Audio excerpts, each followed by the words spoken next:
यकीन कीजिए अपने आप के ऊपर, अपनी तैयारी के ऊपर, और जिस किसी से भी आप सीख रहे हैं उनके ऊपर यकीन जानिए। जो कुछ प्राप्त करना चाहते हैं आप, वो आप प्राप्त कर लेंगे। नमस्कार, जय हिंद। मैं हूं आपका दोस्त कवि आदि गणेश। स्वागत करता हूं आप तमाम साथियों का हिंदी ग्रेड फर्स्ट और सेकंड हेतु जो अपना पाठ्यक्रम है उसमें बिहारी रत्नाकर लगे हुए हैं। संपादक जगन्नाथ दास रत्नाकर, जो कि दोनों ग्रेड के अंदर आएगा। इस बार फर्स्ट ग्रेड में जोड़ दिया है। ग्रेड सेकंड में इनके 20 दोहे हैं यहाँ से, और ग्रेड फर्स्ट के अंदर 25 है।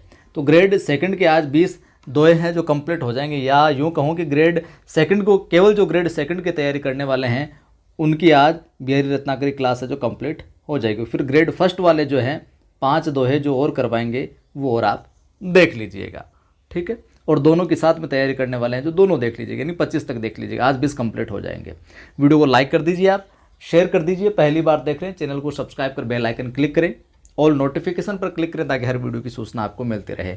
और जिन साथियों ने टेलीग्राम चैनल ज्वाइन नहीं किया है वो ज्वाइन कर लें। कवि आदि गणेश हिंदी नाम से अपना टेलीग्राम चैनल है, और जिस पर 6700 के तकरीबन लोग जुड़े हुए हैं, 6700 लोग। उसको ज्वाइन कीजिए, वहाँ पर मैं सवाल वगैरह सूचना वगैरह भी डालता रहता हूँ। देखिए साथियों, हम प्रारंभ करते हैं। पहला दोहा ग्रेड सेकंड हेतु अंतिम 2 दोहे बचे हैं आज, वो कर लेते हैं, जिनमें बात करते हैं। पहले समझने का प्रयास कीजिएगा एक एक चीज़ कि अजों तरोना ही रह्यो श्रुति सेवत इक रंग, और नाक बास बेसरी लहो बसी मुक्तनु के संग। अजो तरोना ही रह्यो श्रुति सेवक इक रंग, और नाक बास बेसरी लहो बसी मुक्तन के संग। पहले शब्दार्थ देख लेते हैं। कुछ कुछ उतना पता होगा आपने। ये दोहा बहुत बार परीक्षाओं में पूछा गया है यहाँ से। अजो, अजो यानी अब तक, ये तो आपने पहले भी सुना होगा। अजो यानी अब तक। तरोना ये होता है कान का एक आभूषण। कान का आभूषण ले सकते हो आप, कान का आभूषण। अब देखिए इस दोहे से सीधा सीधा सवाल बन जाएगा, तरोना का यहाँ पर क्या अर्थ है? तो कान का आभूषण, ठीक है। देखिए श्रुति और तरोना का यहाँ एक तो कान का आभूषण हो जाएगा, और दूसरे तरोना का एक अर्थ हम ये भी ले सकते हैं कि तरा नहीं अभी तक, उद्धार नहीं हुआ है। तो यहाँ पर एक शब्द के 2 अर्थ हैं, तो आप कौन सा अलंकार करेंगे? ये सवाल भी पूछा यहाँ पर जा सकता है। कौन सा अलंकार होगा यहाँ पर, वो भी परीक्षा में पूछा जा सकता है। तो ये सवाल कई बार पूछा है। जो श्रुति यहाँ पर आया है, श्रुति का क्या हो जाएगा? एक तो हो जाएगा श्रुति यानी वेद हो जाएगा। एक तो एक अर्थ क्या हो जाएगा? वेद। एक अर्थ तो क्या हो जाएगा? वेद हो जाएगा। और दूसरे अर्थ की हम अगर बात करें तो वो हो जाएगा ध्यान, ठीक है। तो यहाँ पर ऐसे हो जाएगा, ये भी पूछा जा सकता है। आगे बात करें सेवत, सेवत यानी सेवा करना, ठीक है। सेवत यानी सेवा करना, शोभा बढ़ाना, अध्ययन करना। एक रंग में हो जाएगा। और नाक बास बेसरी, तो जो बेसरी यहाँ पर आया है ये नाक का आभूषण। बेसरी से तात्पर्य क्या हो जाएगा? नाक का आभूषण। तरोना कान का, और बेसरी जो होता है नाक का। ये जीके के अंदर भी आपके काम आ सकता है, ठीक है। और हम दूसरा बात करें तो बेसरी यानी सामान्य, अविश्वसनीय, इसका दूसरा अर्थ ये भी हो जाएगा। तो एक शब्द के 2 अर्थ हो जाएंगे। एक तो बेसरी सीधा सीधा नाक का आभूषण, दूसरा सामान्य या फिर अविश्वसनीय। लयो यानी प्राप्त कर लिया, लयो यानी प्राप्त कर लिया। बसी यानी रहकर। मुक्तन, मुक्तन यानी मोतियों, ठीक है, मोतियों। यह दूसरा अर्थ यहाँ पर हो जाएगा मुक्त पुरुषों। पहला मुक्तन, दूसरा मुक्त पुरुषों। यानी कि यहाँ पर एक ही अर्थ में एक ही शब्द के 2 अर्थ आपको देखने को मिल रहे हैं। तो वहाँ पर कौन सा अलंकार हो जाएगा वो आप कमेंट करके बताइएगा। और ये जो अर्थ हैं सीधे सीधे देख रहे हैं, यहाँ से परीक्षा में सवाल है जो पूछे जा सकते हैं। अब इसका हम भावार्थ है जो देखते हैं। अब एक ही शब्द के 2 अर्थ निकल रहे हैं, तो फिर ये जो दोहा है इसके भी आपको 2 अर्थ देखने को मिलेंगे। दोनों अर्थों की हम बात यहाँ पर करते हैं। इनको हटा देता हूँ मैं। देखिए, अजो तरोना ही रहो श्रुति सेवतिक रंग, नाक बास बेसरी लहो बसी मुक्तन के संग। यहाँ पर बिहारी ने क्या किया है, मैं बता देता हूँ। श्लेष अलंकार का चमत्कार प्रस्तुत देखने को मिलेगा। श्लेष अलंकार यहाँ पर देखने को मिलेगा। एक और तो वो नायिका जो है, नायिका का जो बेसर है, नाक में पहनने का आभूषण, ठीक है, और तरोना कान में। तो एक और तो नाक में पहनने का जो आभूषण है, इसका यहाँ पर वर्णन देखने को मिलेगा आपको।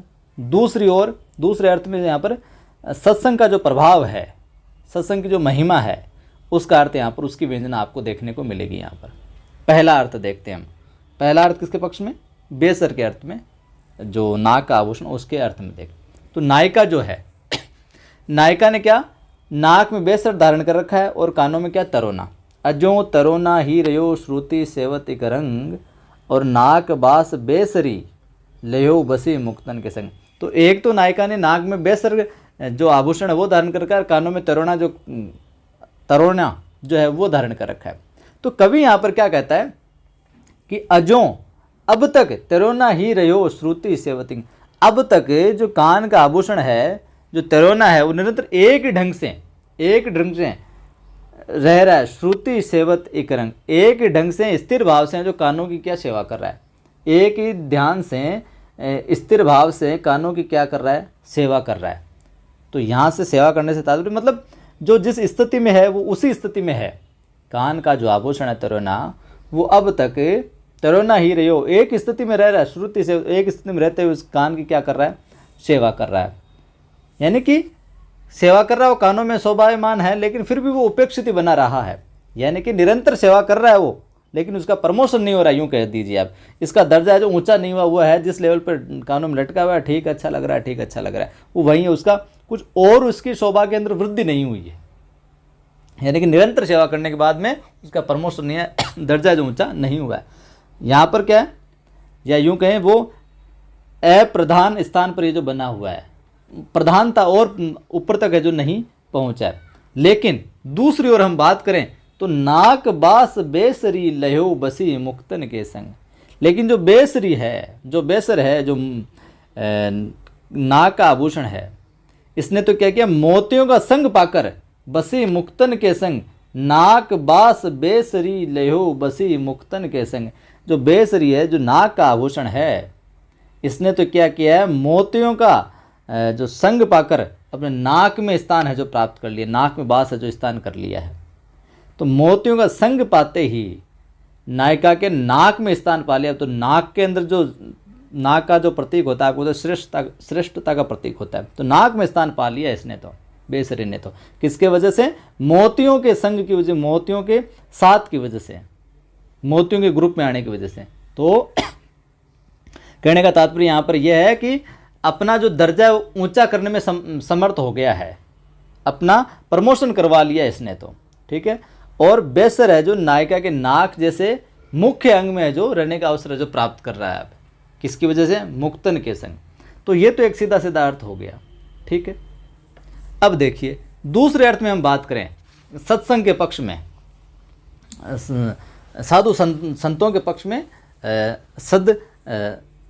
जो सद्वृत्ति है या सत्संग का जो प्रवृत्ति है, उसके अर्थ में हम बात करें तो निरंतर अजो तरोना ही रयो श्रुति सेवत एक रंग, कि हम लगातार ही श्रुति यानी वेद का सेवन करने पर भी मनुष्य जो अधम ही बना रहा, अजो अभी तक है जो तरा नहीं है, वो अभी तक है जो उसका उद्धार नहीं, तरोना यानी जिसका उद्धार न हुआ हो, या अधम कह सकते हैं। तो एक तो हो जाएगा क्या, अपने तरोना यानी कान का आभूषण, और दूसरा अधम जिसका उद्धार नहीं हुआ हो। तो कौन सा अलंकार हो जाएगा, कमेंट करके बताना। वैसे ऊपर मैंने बता भी दिया पहले से। तो अभी तक वो जिसका उद्धार नहीं हुआ है, जो अधम ही बना हुआ है, जिसने लगातार श्रुति सेवत एक रंग, बिल्कुल लगातार नियमित रूप से वेदों का सेवन किया है, फिर भी क्या है, वो मनुष्य अधम ही बना रहा है, उसका विस्तार है जो नहीं हो सका है, जिसका उद्धार है जो नहीं हो सका है। किंतु नाक बास बेसरी लयो बसी मुक्तनु के संग, लेकिन किंतु जो बेसरी है ना, जो बेशरम है एक तरीके से, या यूं कहेंगे जो महाअधम व्यक्ति है, जिसका उदाहरण है बिल्कुल अधम से भी महाअधम, जो व्यक्ति बिल्कुल बेशरम है, बिल्कुल बेसर है, वो भी जो सज्जन लोग हैं, मुक्त प्राणियों सज्जनों के संग, मुक्तनों के संग। यहाँ पर मुक्तनों का दूसरा अर्थ क्या हो जाएगा, सज्जन प्राणियों के, जो सत्संग का भाव रखते हैं, साधु संतों की सत्संग में रहकर लयो बसी, बसी मुक्तन यानी सज्जन प्राणियों की संग में रहकर, सत्संग में रहकर के संग नाक बास बेसरी, तो वो उस महाअधम व्यक्ति ने सज्जन व्यक्तियों के सत्संग की वजह से नाक यानी स्वर्ग में निवास स्थान प्राप्त कर लिया है, या यूँ कहेंगे सत्संग के प्रभाव से अधम व्यक्ति भी क्या स्वर्ग को है जो प्राप्त कर लेता है। अधम व्यक्ति भी जो अगर उसकी संगति ठीक है, अच्छे अच्छे लोगों की संगति है, सज्जनों की संगति है, तो वो भी स्वर्ग को प्राप्त है जो कर लेता है, वो भी समाज के अंदर एक अच्छे के रूप में जो स्थापित हो जाता है। तो इस प्रकार से यहाँ पर शब्दों का अर्थ भी पूछा जा सकता है, कौन सा अलंकार है वो भी पूछा जा सकता है। ठीक है, बात समझ में आई गई होगी। तिरोना के 2 अर्थ है, श्रुति के 2 अर्थ है, यहाँ पर बेसरी की 2 अर्थ है, मुक्तन के 2 अर्थ आपको देखने को मिल जाएंगे। आगे देखिए साहब, अच्छा लग रहा है तो फिर लाइक कीजिए, शेयर कीजिए, पहली बार देख रहे हैं सब्सक्राइब भी कर लेना। ये दोहा हो रहा है, आखिरी दोहा हो जाएगा सेकंड ग्रेड के हिसाब से, और ग्रेड फर्स्ट के लिए 5 और बचेंगे, वो भी करवा देंगे। कि लाग्यो सुमनु वे है सुफलु आतप रोसु निवारी, लाग्यो सुमनु वे है सुफलु आतप रोसु निवारी, और वारो वारी आपने सींची सुहृदयता वारी। ये यहाँ पर वारो वारी की जगह कई जगह बारी बारी मिलता है कि लाग्यो सुमनु है सुफलु आतप रोसु निवारी, और बारी बारी आपने सींची सुहृदयता बारी। यहाँ पर क्या है, थोड़ा सा मैं आपको प्रसंग बता देता हूँ, इस दोहे को एक्सप्लेन करने से थोड़ा सा बेस बना देता हूँ कि एक नायिका जो है, नायिका अपने नायक का इंतजार कर रही होती है, प्रतीक्षा कर रही होती है, उत्कट प्रतीक्षा कर रही होती है, मतलब बेसब्र रहती है उससे मिलने के लिए। लेकिन वो जो नायक है क्या आने में क्या विलम्ब कर देता है, देर लगा देता है। तो नायिका का जो मन है वो उस प्रियतम के अंदर, प्रिय के अंदर ही लगा रहता है कि आया नहीं, उसने टाइम दिया था आया नहीं, तो उसी में उसका मन है जो लगा रहता है। लेकिन वो विलम्ब करते हुए जब देर हो जाती है उसको, तो उस देरी को देखकर वो क्या है, रुष्ट हो जाती है, देरी को देखकर क्या रुष्ट हो जाती है, और अपना जी बहलाने के लिए क्या करती है, वाटिका के अंदर है जो गार्डन के अंदर जो घूमने चली जाती है। ठीक है, कि चलो गार्डन में थोड़ा टहल आते हैं, और वहाँ उससे सखियाँ मिलती है, और गार्डन के अंदर सखियाँ भी मिलती है उसकी, और वहाँ पर एक माली भी रहता है। लेकिन इसी टाइम के ऊपर उसकी जो एक बहुत खास क्लोज फ्रेंड है, जो अंतरंग जो सखी है वहाँ पर आ जाती है, क्लोज फ्रेंड उसकी आ जाती है, और वह जो नायक के पास है जाकर, जो नायक है, हीरो है, उसका जो प्रिय है, उसके पास है जो गई थी, तो उसी की जो बात है नायक ने बता दिया था कि यार इस वजह से मैं नहीं आ पाया था। तो नायक के पास वो चली जाती है उसकी जो सखी है, और वो उसे वहाँ पर वाटिका के अंदर आती है, और सखियों के साथ में सखियाँ और ये, लेकिन वो उसकी क्लोज फ्रेंड वो आकर बताती है कि मैं उसके पास जाकर आई हूँ, उसका संदेश लेकर आई हूँ, तो चिंता मत कर, ऐसी वैसी कोई बात नहीं है। तो अब यहाँ पर वाटिका के अंदर जो उसकी अंतरंग जो सहेली है, जो क्लोज फ्रेंड है, वो उस नायिका को कहती है तो कि अब बात भी बतानी है, नायक के पास जाकर उसका संदेश भी बताना है, और मालिक को पता भी है जो नहीं चलना चाहिए, इस तरीके से जो बताती है। तो किस तरीके से बताती है, या यूँ कहें कि यहाँ पर 2 अर्थ देखने को मिलेंगे। जो श्लेष अलंकार उसका व्यापक जाल सा बुना हुआ देखने को मिलेगा यहाँ पर, कि मालिक को पता भी नहीं चलना चाहिए, मालिक को लगे कि यहाँ पर वाटिका की बात हो रही है, यहाँ अपने यहाँ गार्डन की बात हो रही है, लेकिन जो नायिका है वो अच्छे से समझ जाए। पहला अर्थ देखते हैं हम, मालिक के अर्थ में अगर देखें तो वो सखी क्या कहती है, जो उसके फ्रेंड है, पहला अर्थ मालिक के अर्थ में कि लाग्यो सुमनु वे है सुफलु आतप रोसु निवारी, और बारी बारी या वारो वारी आपनी सींची सुहृदयता वारी। कि हे माली, अभी तेरी बाड़ी जो उद्यान है इसमें पौधों के पुष्प आए हैं। लाग्यो सुमनु यानी सुमन यानी पुष्प, कि लाग्यो सुमनु है सुफलु आतप रोसु निवारी, कि अभी तुम्हारी बाड़ी के अंदर क्या है, लग गया है, क्या लगा है, पौधों के क्या आए, पुष्प आए हैं, फलित हुए हैं वो एक तरीके से। ठीक है, और समय पर इन पुष्पों से क्या फल भी बनेंगे, है सुफलु, और समय पर क्या है, इनके फल भी लग जाएंगे बिल्कुल। तो इनकी क्या है, एक तरीके से देखभाल करता रहे। आतप रोसु निवारी, जो सूर्य का प्रचंड ताप वगैरह है उससे इनको बचा कर रख, प्रेम पूर्वक रख। आतप रोसु निवारी, कि इसको जो सूर्य की धूप वगैरह है, ये जो सुमनों के पौधों के पुष्प आए, यहाँ पर फल भी लगेंगे, सुफलु फल भी लगेंगे, तो तू इनकी केयर कर अच्छे से। जो ताप वगैरह है, ताप का जो रोष है, सूर्य का जो प्रचंड जो घाम है, उससे इनका क्या है, बचाव कर, तो इनकी देखभाल करता रहे। बारी बारी यहाँ पर ये कर लीजिए आप, बारी बारी आपने सींची सूर देता बारी, और तू क्या कर प्रेम पूर्वक इस बाड़ी का क्या है, बाड़ी को पानी से सींचता रहे। बारी बारी आपने सींची, बारी बारी आपने सींची सूर देता बारी। तो इस बाड़ी को जो है क्या पानी से है जो सींचता रहे, पानी का इसमें सिंचाई करता रहे, अवश्य इसमें जो फल लगेंगे सूर्य देता बारी। बिल्कुल प्रेम पूर्वक है जो इसको तू सींचता रहे, बिल्कुल बिल्कुल तन मन के साथ में, ताकि जो पौधों के पुष्प आए वहाँ पर फल भी है जो लगेंगे। तो ये तो इस प्रकार से अर्थ देखें तो माली को तो समझ में आई कि भाई यही बात है, ठीक हो, चलो मामला हो गया। लेकिन यहाँ पर ट्विस्ट ये है, जो सखी नायिका से जो आश्वासन लेकर आई है प्रिय का, नायिका, वो यहाँ पर श्लेष के माध्यम श्रृंगारिक कथन के रूप में जो कहती है, तो उसके समझ में आ जाती है बात इनडायरेक्टली। अब देखिए हम नायिका के प्रति जो कथन कहा है सखी ने, उसको देखते हैं। बिहारी का जो ये दोहा है वो श्रृंगार परक एक तरीके से, तो जो मूल अर्थ है वो यही है यहाँ पर। तो सखी नायिका से क्या कहती है, ऊपर वाली पंक्तियाँ तो माली सुनेगा, माली समझेगा तो माली के हिसाब से दिखाई देता है, लेकिन अंततः समझाना किसको है, सखी को समझाना है। तो सखी क्या कहती है, लग्यो सुमनो है सुफलु आतप रोस निवारी, और बारी बारी आपनी सींची सुर देता वारी।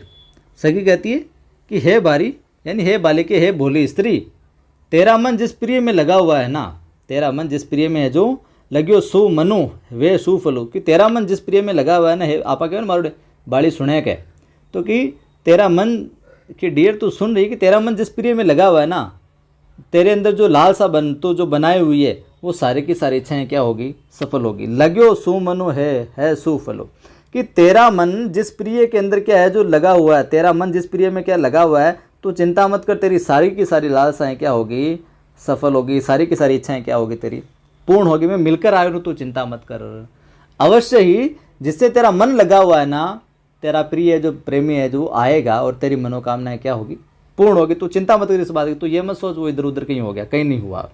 आतप रोष निवारी, तू तो इस प्रचंड रोष का, तुम्हें जो गुस्सा आया ना, तुम्हें जो रुष्ट हुई है, जो क्रोध आया है कि यार आया नहीं रही है वो, तो इस प्रचंड रोष का निवारण कर तू। तो आतप रोष निवारी, तू तो इस प्रचंड रोष का, प्रचंड गुस्से का क्या है, निवारण कर तू। तो एक तरीके से छोड़ इस बात को, गुस्सा तो है जो त्याग करते, त्याग करने के बाद कि बारी बारी आपनी सींच सूर देता वारी, तू तो इस प्रचंड रोष का त्याग कर दे, इस गुस्से को छोड़ दे, और अवसर मिलते ही बिल्कुल सहृदयता के साथ, सींच सहृदयता वारी, बारी बारी आपने, तू तो बार बार क्या कर, सहृदयता के साथ में प्रेम पूर्वक है जो सुंदर वचन रूपी जो पानी है उससे सिंचाई करे। बारी बारी आपने सींची सूर्यदेता वारी, बिल्कुल सुंदर वचन रूपी यहाँ पर पानी है जो तुझे पानी से सिंचाई करनी है, यानी कि सुंदर वचन है जो प्रेम पूर्वक बात करनी है प्रिय से।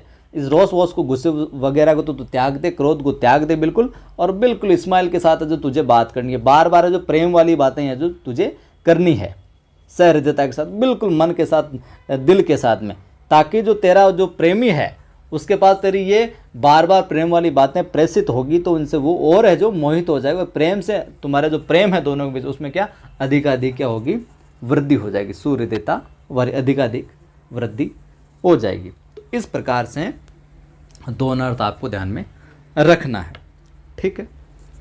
उम्मीद करता हूँ समझ में आ गया होगा। लाइक कर दीजिए, शेयर कर दीजिए, पहली बार देख रहे हैं सब्सक्राइब कर बेल आइकन क्लिक कर लीजिए। यहाँ पर ग्रेड फर्स्ट और सेकंड के निःशुल्क रूप से क्लासेज चल रही है। मेरा प्रयास आपको बहुत अच्छे से समझाने का होता है, और इन बिहारी रत्नाकर, कबीर वाला, मीरा वाला जो भी सवाल बनेंगे आगामी समय में आपको सवालों के रूप से भी इन चीज़ों को और क्लियर है जो कर दिया जाएगा। जय हिंद, फिर मिलता।